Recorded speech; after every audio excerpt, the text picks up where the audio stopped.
ओंकारं बिंद संयुक्त नित्यं ध्यायन्ति योगिनः कामदं मोक्षदं चैव ओंकाराय नमो नमः। अविर्शब्द गणो प्रक्षाले सकल भूतल कलंकामनुपा सिद्धिर्थ सरस्वती अर्तनदुर्थम अज्ञानतिमिरान्धानां ज्ञानाञ्जनशलाकया चक्षुरुन्मीलितं येन तस्मै श्री गुरुवे नमः। श्री परम गुरुवे नमः।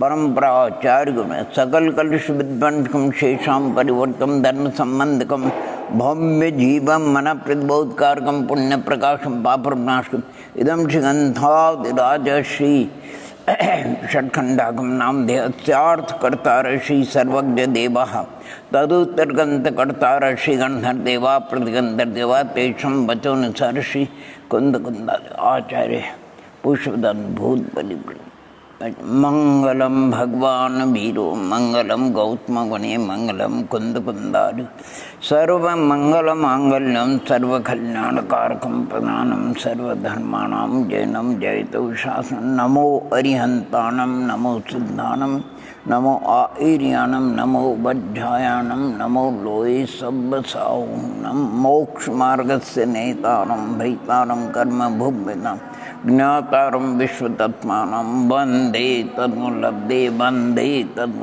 नमः श्री वर्धमानाय निर्धूत कलिलात्मने सालोकानां त्रिलोकानां यद्विद्यादर्पणाय ते। बोली पंच परमेश्वरी भगवंतों की जय, त्रिकालवर्ती नवदेवताओं की जय, श्री विष्णुआदि ब्रह्मांड चतुर्विंशति जिनेन्द्र भगवंतों की जय, 3 करोड़ 9 करोड़ महामुनि राजों की जय, परम पूज्य धरसेन पुष्पदत्त भूलबनी महाराज की जय, कुंद कुंद स्वामी की जय, परम पूज्य 108 आचार्य विद्यासागर जी महाराज की जय, बादशांग जन्मानी माता की जय, अहिंसा परमो धर्म की जय। संक्षेप में प्रथम श्रुत स्कंद अर्थात षट्खंडागम अग्रायणी पूर्व से उसका सार खंडागम है, अखंड नहीं है। 6 है उसके, जीवठान खुद्दा बंद बंद स्वामित्व विषय वेदना वर्गणा और महाबंध। और इन षट्खंडागम लगभग 40,000, उसमें 5 खंड का परिमाण तो है, 5 या 6,000 श्लोक प्रमाण, और महाबंध स्वयं 35-40,000 श्लोक प्रमाण है। उसके ऊपर वीरसेन स्वामी ने धवला और महाधवला टीका, उसमें धवला टीका का 72,000 श्लोक प्रमाण जो धवला टीका है, और महाबंध वो तो विस्तृत है, उसका तो शीर्षक सारांश रूप में उसका दिया गया महाधवला। ऐसे इस षट्खंडागम का प्रकाशन मुद्रण कुल 23 पुस्तकों में हुआ है। 23 पुस्तकाकार या ग्रंथाकार, उसमें 16 पुस्तक तो 5 खंड के ऊपर है, और 7 पुस्तक 6ठा खंड महाबंध के ऊपर है। उसमें अपने को ये विचार करना कि किस खंड में क्या वर्णन है संक्षेप से, उसका हम संक्षेप में विचार करेंगे। तत्पाठ सूत्र ग्रंथराज में जो प्रथम अध्याय में 8वां सूत्र बताया, सत्संख्या क्षेत्र स्पर्शन काल अंतर भाव और अल्प, ये 8 अनियोग अर्थात इस द्रव्य सामान्य द्रव्य विशेष, क्षेत्र सामान्य क्षेत्र विशेष, काल सामान्य काल विशेष, भाव सामान्य और भाव विशेष, अर्थात स्वचतुष्टय का स्वद्रव्य क्षेत्र काल भाव का इस प्रकार वर्णन किया आचार्य भगवंत ने। और षट्खंडागम में जो आने प्रथम जो जीवठान है, उस जीवठान का 6 पुस्तकों में प्रकाशन हुआ है, और 6 पुस्तकों में भी प्रथम जो सत्पुरुषणा है, सत्पुरुषणा उसका प्रथम और द्वितीय पुस्तक में प्रकाशन हुआ है। जो प्रथम पुस्तक है उसमें 177 सूत्र है, जिसमें 14 गुणस्थान और मार्गस्थानों का वर्णन है। बहुत ही सुंदर वर्णन है, सभी भव्यात्मा को समझ में आ जाता है, क्योंकि जीव कांड में उसका सार वर्णन किया हुआ है। उसमें भी जो सत्पुरुषना है वो प्रथम और द्वितीय पुस्तक में तो केवल आलापात माने अंतर्भावाधिकार है। अंतर्भावाधिकार लगभग 600 चार्ट दिए हैं, अर्थात अंतर्भावाधिकार किस प्रूपणा में, किस मार्गणा स्थानों में, किस गुणस्थान में कौन सी प्रूपणा मार्गणा गर्भित होती है, इस प्रकार का वर्णन किया गया है। और जो तीसरी पुस्तक है षटखंडागम, उसमें संख्या प्रूपणा का बहुत ही सुंदर वर्णन किया है। द्रव्य से, क्षेत्र से, काल से और भाव से संख्या प्रूपणा का वर्णन, यानी 14 गुणस्थानों में, सभी मार्गणा स्थानों में जीवों की संख्या का वर्णन किया। और संख्या का भी वर्णन बहुत ही सुंदर, यानी द्रव्य से, क्षेत्र से, काल से और भाव से। मानो जीव द्रव्य का वर्णन किया उन्होंने, तो जीव द्रव्य से कितने हैं संख्या प्रोग्राम में पूछा गया, तो कहते हैं कि जितने कालाणु है उससे अनंत गुणे जीव द्रव्य है। और जितने परमाणु, पुद्गल परमाणु यानी स्कंद के सब परमाणु का मान करके जो मध्यम अनंत है उसके अनंत गुणहीन है। दोनों तरफ से बताया, उनसे अनंत गुणहीन और कालाणु से अनंत गुणे। क्षेत्र से विचार किया गया, जो आकाश द्रव्य सामान्य मध्यम अनंत प्रदेश वाला, उससे अनंत गुणहीन है जीव। और जो लोकाकार से असंख्यात प्रदेशी, उससे अनंत गुणहीन। काल की अपेक्षा विचार किया गया, अर्थात भूतकाल के जितने समय उससे अनंत गुणे जीव है, अनंत गुणे। और भविष्यत काल के जो समय उससे अनंत गुणहीन है। भाव से विचार किया गया है, जीव कितने हैं, तो जो कषायध्यवसाय स्थान या अनुभाग बंधाध्यवसाय स्थान जो असंख्यात लोक परिमाण है, उससे तो अनंत गुण है, अनंत गुण है। और जो केवल ज्ञान के अविभाग प्रतिच्छेद है, उससे अनंत गुणहीन है, अनंत गुण। अर्थात बहुत ही सुंदर संख्या प्रूपणा से वर्णन किया है। व्यवहार में भी कोई लेख लिखते हैं तो कोई काटा छीन यानी काटा फिटी न हो तो 1000 को क्या लिखते हैं, वो 500 के दूने 2000 के आधे, ताकि बहुत ही अच्छी तरह से उसका। तो षटखंडागम की तीसरी पुस्तक में संख्या प्रूपणा का वर्णन किया। सभी के माने उस संख्या प्रूपणा में लगभग जो भी उसका संख्या में कुछ थोड़ी भूल हो सकती है, 33 स्थान यानी मार्गणा स्थानों में 33 स्थान सब प्रूपणा में तो अनंत अनंत अनंत जीव है। और 23 ऐसे मार्गणा स्थान है जिसमें असंख्याते जीव है। और 8 ऐसे मार्गणा स्थान है जिसमें संख्याते जीव है। अब आपको कोई खास बात नहीं, उसको विचार करें, 8 ऐसी कौन सी मार्गणा है कि जिसमें संख्याते जीव ही होते हैं। जैसे संयम मार्गणा है, और संयम मार्गणा का अपन विचार करते तो उसमें सामायिक छिदोपस्थापना, परिहार, विशुद्धि, सूक्ष्म सांप्राय और यथाख्यात वाले जीव कितने हैं, तो कहते हैं संख्याते हैं। और संयम वाले कितने हैं, तो असंख्याते हैं। और असंयम वाले कितने हैं, तो अनंत है। इस प्रकार बहुत ही सुंदर वर्णन किया। अपन गति की अपेक्षा भी अगर विचार करें, तिरंज गति वाले कितने हैं, अनंत है। तो नरक, नारकी और देव कितने हैं, कहते वो असंख्यात है। लब्ध पर्याप्त समूर्छन मनुष्य, वो भी श्रेणी के संख्यात में भाग कभी होते हैं। बाकी पर्याप्त मनुष्य कितने हैं, तो 29 संप्रबन अर्थात संख्याते हैं। इस प्रकार बहुत ही सुंदर उन्होंने वर्णन किया। जैसे भव्य मार्गना का अपन लेते हैं तो उसमें भव्य कितने हैं तो मध्यम अनंतानंत प्रमाण, अभव्य कितने हैं जगन्य युक्तानंत प्रमाण।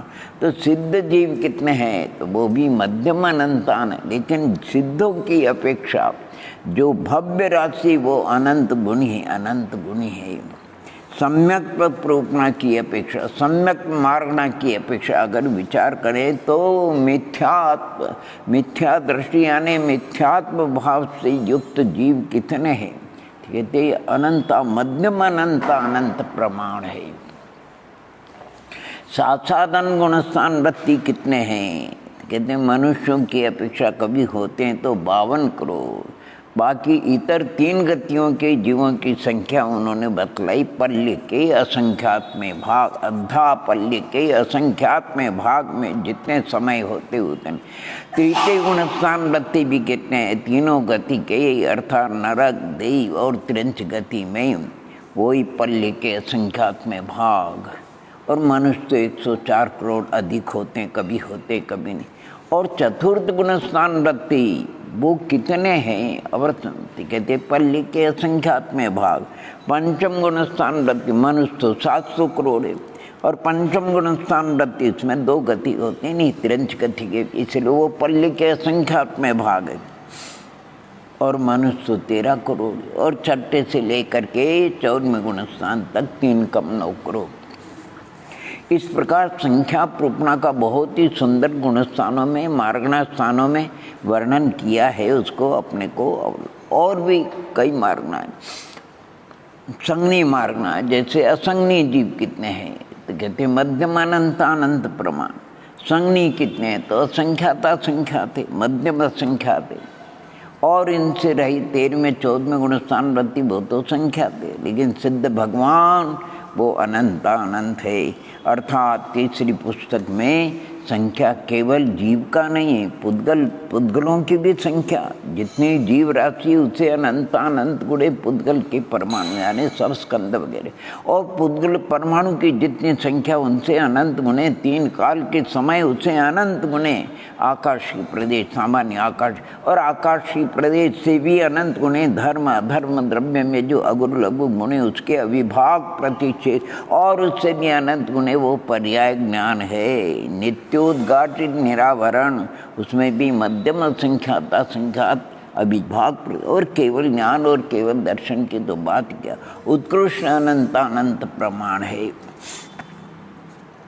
इस प्रकार बहुत ही सुंदर संख्या प्रोपणा में तीसरी पुस्तक, चौथी और 5वीं यानी इसके बाद की जो पुस्तक है, चौथी पुस्तक में किसका वर्णन है तो चौथी पुस्तक में क्षेत्र का, स्पर्शन का और काल का बहुत सुंदर वर्णन किया। क्षेत्र का वर्णन उन्होंने 10 प्रकार से किया, 7 समुद्घात, एक उपपाद की अपेक्षा और एक विहारवत की अपेक्षा यानी विहार एक स्वस्थ स्थान की अपेक्षा, इसे 10 प्रकार से उन्होंने वर्णन किया क्षेत्र का। क्षेत्र सामान्य, स्पर्शन विशेष है। और काल का वर्णन भी बहुत सुंदर किया। काल का वर्णन भी 2 प्रकार से करते हैं, नाना जीवों की अपेक्षा जघन्य और उत्कृष्ट काल, और नाना जीवों की अपेक्षा माने एक जीव की अपेक्षा जघन्य और उत्कृष्ट काल। अंतर पूर्णा में नाना जीवों की अपेक्षा जघन्य उत्कृष्ट अंतर, और एक जीव की अपेक्षा जघन्य और उत्कृष्ट अंतर। ये सब माने केवल ज्ञान का विषय है, भगवान की वाणी में आया है, गणधर देवों ने धारण किया है, संतों को उसका उपदेश उन्होंने जिनवाणी में उसका उल्लेख किया है, निबद्ध किया है। अपने ज्ञान का विषय तो है नहीं। अब जैसे क्षेत्र प्रूपणा में अब आत्मद्रव्य है, अब आत्मद्रव्य का स्वक्षेत्र कितना है कहते असंख्यात, ये अखंड है, कोई उसमें टुकड़े नहीं।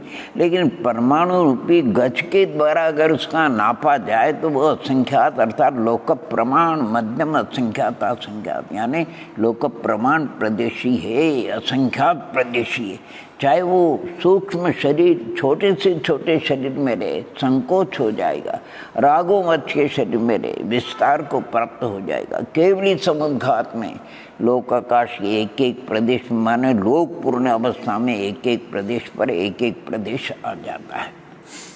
इस प्रकार क्षेत्र का, ये स्वक्षेत्र की बात है। पर क्षेत्र, आकाश के क्षेत्र में जीव कहाँ कहाँ रहते आदि का भी वर्णन है। स्पर्शन का 3 काल संबंधी स्पर्शन का भी वर्णन करते हैं, काल रूपना का भी वर्णन करते हैं। जैसे उदाहरण के लिए आने नाना जीवों की अपेक्षा किसका काल कितना है, जैसे ओहो आने मिथ्यात्व का प्रथम गुणस्थान का नाना अनादि से थे, आज भी और अनंत काल तक रहेंगे। एक जीव की अपेक्षा भी विचार कर सकते हैं। हाँ, एक जीव की अपेक्षा, अर्थात कोई ऐसी दुरान दुर्भव्य भव्य जिनका काल अनादि अनंत है, लेकिन जो जीव सम्यक्त को प्राप्त हो गए उनका अनादि शांत काल है।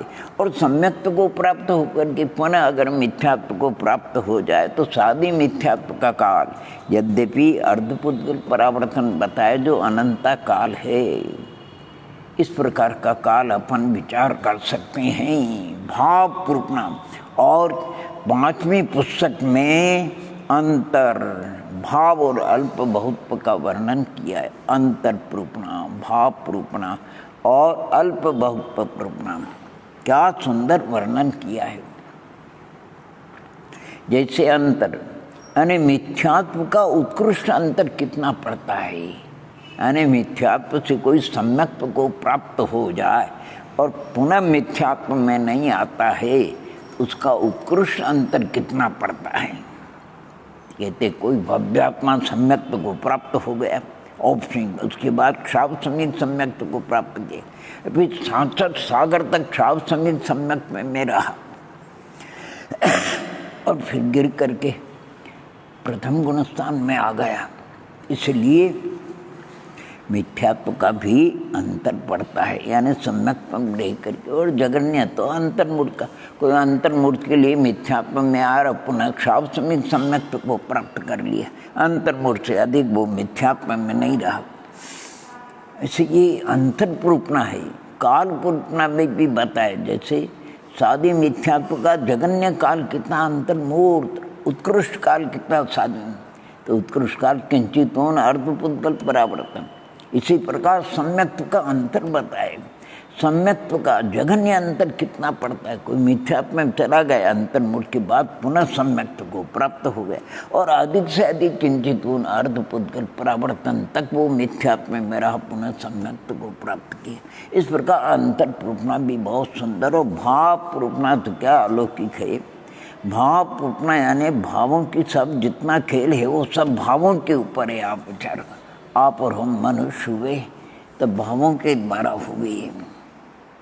कोई सम्यक दृष्टि बनता है, होता है तो भावों से, कोई मिथ्या दृष्टि है तो भावों से, क्षमावान है तो भावों से, क्रोधी है तो भावों से, अरे संयमी है तो भावों से, असंयमी है तो भावों से, संसारी है तो भावों से, और सिद्ध हुए तो भावों से, सज्जन भावों से, दुर्जन भी भावों से।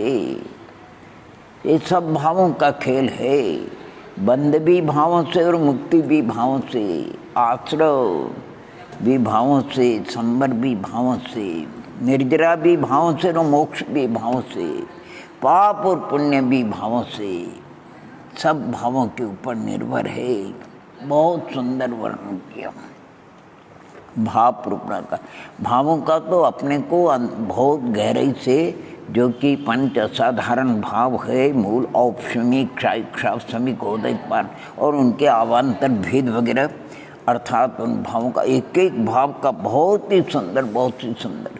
अभी किसी भाव का आप जैसे औपशमिक, सम्यक, औपशमिक, चारित्र वगैरह और क्षायिक के 9 भाव है, उन सबका आप चिंतन कर सकते हैं सत्संख्या आदि के द्वारा। भाव रूपना। अब ये गुणस्थानों का जो वर्णन है वो दर्शन मोह चारित्र मनि आदि के अपेक्षा से, इसलिए यद्यपि प्रथम गुण स्थान में 34 भाव बताए, लेकिन दर्शन मोह की अपेक्षा विचार किया जाए तो औदैक भाव माने मिथ्या औदैक भाव। दूसरे गुण स्थान में यद्यप 32 भाव बताए उत्तर, परंतु दर्शन मोह की अपेक्षा पारणामिक भाव है, क्योंकि वो कर्म निरपेक्ष दर्शन मोह निका, वहाँ उदय भी नहीं, उपशम क्षय क्षोभम नहीं। तीसरे गुण स्थान में मिश्र भाव बताया दर्शन मोह की, और चौथे गुण स्थान में तीनों प्रकार के दर्शन मोह की अपेक्षा अर्थात औपशमिक, क्षावसमिक और क्योंकि औपशमिक सम्यक पे भी होता है, क्षावसमिक सम्यक पे भी होता है और क्षायिक सम्यक पे भी होता है। ये भावों की अपेक्षा 5 में से 12वें गुण स्थान चारित्र की अपेक्षा क्षावसमिक भाव है, क्योंकि संयम संयम लब्धि भी क्षावसमिक और क्षावसमिक चारित्र भी क्षावसमिक भाव है। और इसके बाद 11वां और 12वें गुण स्थान में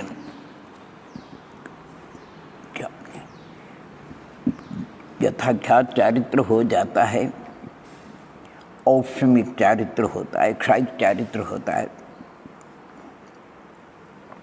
तो भावों के विषय में, क्योंकि हमें तो भावों की संभाल करना किसकी, हम किसी और भावों में भी हम जो बुद्धि गोचरे उन भावों की हमें संभाल करना है, और उसमें भी मुख्यतः अपने ज्ञानोपयोग जो भाव शुद्ध ज्ञानोपयोग है उसको संभालना है। उसका संभालने का अर्थ क्या है, उसको हम कहाँ लगाएं, किस चिंतन में, अगर उसका तत्व जीवादि तत्वों के चिंतन में उसको लगाएं, शब्द द्रव्य के विचार में पंचाशिकाय और 9 पदार्थ द्रव्य गुण पर्याय उत्पाद द्रव्य अशुभोपयोग शुभोपयोग निमित्त नैमित्तिक संबंध आत्मा को हितकारी सम्यक दर्शनादि भाव अहितकारी मिथ्या दर्शनादि भाव आदि स्व और पर आदि में है उपाय। तो कल्याण होने में क्या विलम्ब लगेगा, और यही अगर उपयोग इंद्रिय विषयों में, शरीर में और अन्य अर्थों पर आदि विकल्पों में लग जाए तो संसार भी बढ़ सकता है। इसलिए भावों की संभाल हम सभी को अवश्य करना चाहिए। अल्प बहुत, क्या सुंदर अल्प बहुत, कहीं अल्प से बहुत की ओर, कहीं बहुत से अल्प की ओर, यानी छोटा सा अगर अपन चिंतन करें तो हम अल्प से बहुत की ओर, यानी षड्द्रव्य है, और षड्द्रव्य में सबसे अल्प कौन, अरे धर्मास्तिकाय और आकाश एक एक संख्या ही है, उनसे ज़्यादा कौन है तो कहते कालाणु, क्योंकि वो असंख्यात है, जितने लोकाकाश की प्रदेश कालाणु से अधिक कौन है तो जीव द्रव्य, मध्यमानंता उनसे अधिक कौन है तो पुद्गल द्रव्य परमाणु, वो जीव से भी अनंत अनंत गुण हैं। अल्प बहुत, अगर अपन गुणस्थानों की अपेक्षा अगर विचार करते हैं अल्प बहुत का, तो सबसे अल्प अर्थात 11वें गुणस्थान वृत्ति 299, 300, 304, उनसे अधिक कह 12वें और 14वें गुणस्थान वृत्ति, अरे उनसे अधिक 13वें गुणस्थान वृत्ति 8,98,502, और उनसे अधिक 10वें गुणस्थान वृत्ति 9वें 8वें गुण, क्योंकि दोनों श्रेणी नहीं कम है, इसमें थोड़ी सी त्रुटि रह गई। 12वें और 14वें गुणस्थान वृत्ति है, उनसे अधिक तो कहते हैं 8वें 9वें और 10वें गुणस्थान वृत्ति। क्यों, क्योंकि उनमें उपशम और क्षपक शनि वाले दोनों, इसलिए 3 कम 9 करोड़ हो जाते हैं। हाँ, उनसे अधिक 13वें गुणस्थान वृत्ति 8,98,000, और उनसे अधिक 7वें गुणस्थान वृत्ति, और उनसे अधिक 6ठे गुणस्थान वृत्ति। क्या सुंदर वर्णन किया है। और उनसे अधिक 5वें गुणस्थान वृत्ति, उनसे अधिक 2रे गुणस्थान वृत्ति, उनसे अधिक 3रे गुणस्थान वृत्ति, उनसे अधिक 4थे गुणस्थान वृत्ति, उनसे अधिक सिद्ध परमात्मा, और उनसे अधिक मिथ्या दृष्टि। ये संक्षेप में अल्प से बहुत की ओर, बहुत से अल्प की ओर भी अपन चिंतन कर सकते हैं। बहुत से अल्प की ओर, जैसे तिरंच गति के जीव अनंत अनंत है, और उनसे कम कौन है कहते देव गति के जीव है, और उनसे कम कौन है तो नरक गति के जीव है, उनसे कम कौन है तो मनुष्य गति के। इस प्रकार बहुत से भी अल्प की ओर। और इस जीवत्थान नाम की जो पहला खंड है उसकी जो 6ठी पुस्तक है उसमें तो चूलिकाओं का वर्णन है। 9 प्रकार की चूलिकाओं का वर्णन है। यानी 9 प्रकार की चूलिका कौन कौन सी 9 प्रकार की?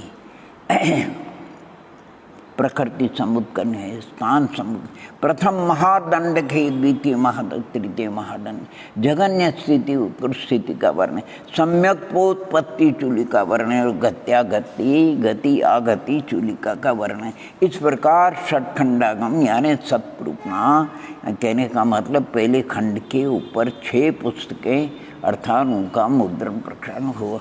और बीते जो खंड है जिसका नाम है खुद्दा बंद क्षुल्लक बंद, यानी मुनिराज बड़े होते हैं, क्षुल्लक छोटे होते हैं, इसलिए उसका नाम रखा खुद्दा बंद, क्षुद्र बंद, क्षुल्लक बंद।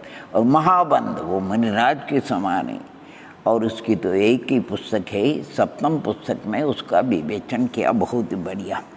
और तीसरा खंड बंद स्वामित्व विषय है। बंद स्वामी उसका 8वीं पुस्तक में सुंदर वर्णन किया कई प्रश्नोत्तर के द्वारा, 23 प्रश्नोत्तर के द्वारा सुंदर वर्णन है।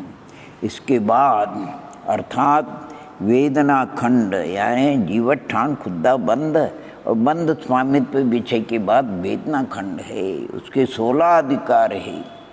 यद्यपि 9वीं पुस्तक में कृति अनुयोग का वर्णन 24 जो प्रावृत्त होते हैं, सबसे पहले कृति यहीं से तो प्रारंभ होता है कृति अनुयोग का, लेकिन उसका एक ही पुस्तक 9वीं पुस्तक में है, इसलिए उसको गौण करके बाकी 10वीं 11वीं 12वीं पुस्तक में वेदना खंड का 16 अधिकारों का सुंदर वर्णन किया है।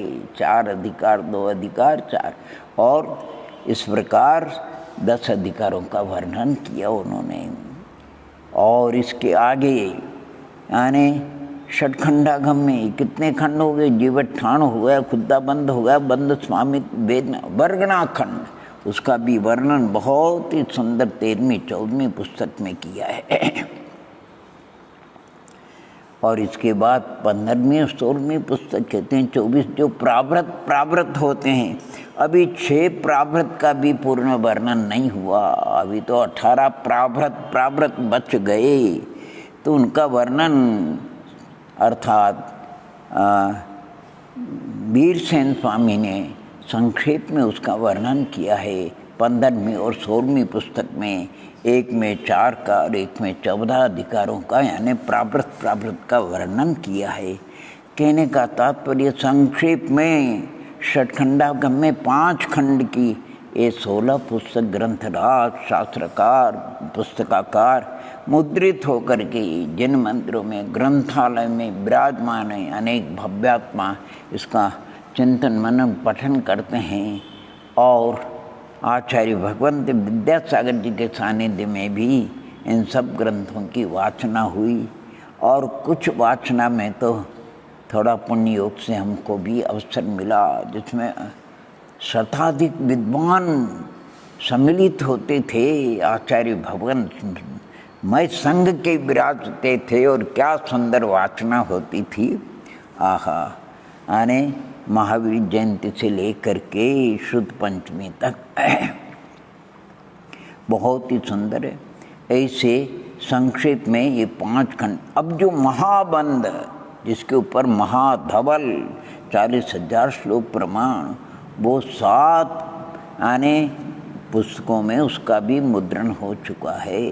सिर्फ उसमें प्रकृति बंध, स्थिति बंध, अनुभाग बंध और प्रकृति बंध का वर्णन सिर्फ एक पुस्तक में, प्रथम पुस्तक में, स्थिति बंध का 2 पुस्तकों में, दूसरी तीसरे में, अनुभाग बंध का 4थी और 5वीं में, और प्रदेश बंध का 6ठी और 7वीं में बड़ा विस्तार सुंदर 24 अनुयोगों के द्वारा बहुत ही सुंदर वर्णन किया। सिर्फ प्रथम जो अनुयोग द्वार है प्रावृत्त है, उसका नाम अलग है प्रकृति बंध में, स्थिति बंध में, अनुभाग बंध में और प्रदेश बंध में। बाकी बहुत ही सुंदर वर्णन किया। इस प्रकार ये षटखंडागम महाप्रथम शुद्ध महा यानी क्या कहते हैं, जिन्वा सर्वोपरि जिन्वानी, जिसका प्रथम मंगलाचरण। अरे यद्यपि पंच परमेश्वरी उनके वाचक मंत्र अनादि से अनंत काल तक रहेंगे, फिर भी षटखंडागम में, जीवठान में, सत्पुरुषणा में सबसे पहले पुष्पदंत स्वामी ने इसी सूत्र की रचना करी आर्या छंद में। नमो अरिहंताणम, नमो सिद्धानम, नमो आर्याणम, नमो वज्रायणम, नमो लोये सब साहून, और उसकी सुंदर व्याख्या भी करी। तो संक्षेप में अर्थात ये 23 ग्रंथराज है, 6 खंड के 72,000 श्लोक प्रमाण धवला टीका और 40,000 श्लोक प्रमाण वही महाबंद या महाधवला है। 1,00,000 श्लोक से अधिक है 23 ग्रंथराज में मुद्रण हो के, उसका सभी भव्यात्मा जिनको जितना अवसर हो यानी उसकी पात्रता के अनुसार उसका स्वाध्याय श्रवण करे, पठन करे, मनन करे। और वस्तुतः अगर संक्षेप में भी सार देखा जाए इनमें, अर्थात जीव और कर्म के संयोग रूप जो संसार अवस्था है, उस संसार अवस्था का शुद्ध निश्चय से, पर्यार्थिक नहीं से यानी व्यवहार नहीं की मुख्यता से उसका वर्णन किया। उसका परिज्ञान होना भी जरूरी है। जब तक हम अपनी अवस्था को भी नहीं समझेंगे संसार अवस्था क्या है, तो फिर संसार से परित होने के लिए मुक्त अवस्था का, इसलिए उन्होंने खूब, और ऐसा नहीं है संसार अवस्था का वर्णन विस्तार से किया, अंत में उन्होंने सिद्ध अवस्था का भी वर्णन किया। अपन सिद्धांत ग्रंथ कहते हैं। सिद्धांत ग्रंथों का अर्थ ये, अर्थात सिद्धों का अंत में वर्णन जिसमें आता है उसको सिद्धांत ग्रंथ कहते हैं। जैसे जीव कांड को भी आप लेंगे, उसमें 14 गुणस्थानों का वर्णन करने के अनंतर सिद्ध भगवंतों का वर्णन किया है। अब मार्गणाओं में भी आप देखें, गति मार्गना के अंतर 4 गति का वर्णन करके, सिद्ध गति का इंद्रिय मार्गण में, इंद्रियातीत का काय मार्गण में, कायातीत का, इसी प्रकार योग आदि मार्गणाओं में, अर्थात सिद्ध का अंत में वर्णन। अरे त्रिलोक प्रज्ञप्ति ग्रंथ राज 3 लोक का सुंदर 9 अधिकारों के द्वारा, और 9वां अधिकार तो सिद्धत्व अधिकार, और सिद्ध भगवान का क्या सुंदर वर्णन, और सिद्ध होते हैं कैसे, तो समय सार की गाथाएं बिल्कुल मिलती जुलती है ऐसे सिद्धत्व अधिकार में, इसलिए सिद्धांत कहते हैं। ऐसा ये प्रथम महाशुद्ध स्कंध है। इसके द्वारा सभी भव्य जीव यानी पवित्रता के साथ में, पात्रता के साथ में ज्ञानी गुरुओं की मुख से श्रवण करें, पठन मनन करें, चिंतन करें। उच्च कोटि के विद्वानों ने आज हमारे पुण्योदय से उसका राष्ट्रभाषा में अनुवाद हुआ है, और वो सभी ग्रंथालय में विराजमान है। और उनकी प्रस्तावना भी अगर देखो, आहा, पंडित पर्वत फूलचंद जी, वो तो आदि से अंत तक यानी धवला की 16 पुस्तक महाधवल की और जय धवल यानी सबके साथ में उनका बहुत ही योग रहा। उन्होंने सबका संपादन किया, अनुवादन किया है, और बड़े बड़े उच्च कोटि के और विद्वान थे। इन्हीं मंगल भावनाओं के साथ में ये संक्षेप में हमने षटखंडागम का चिंतन मनन और परिचय दिया। ओम नमः, ओम नमः, ओम।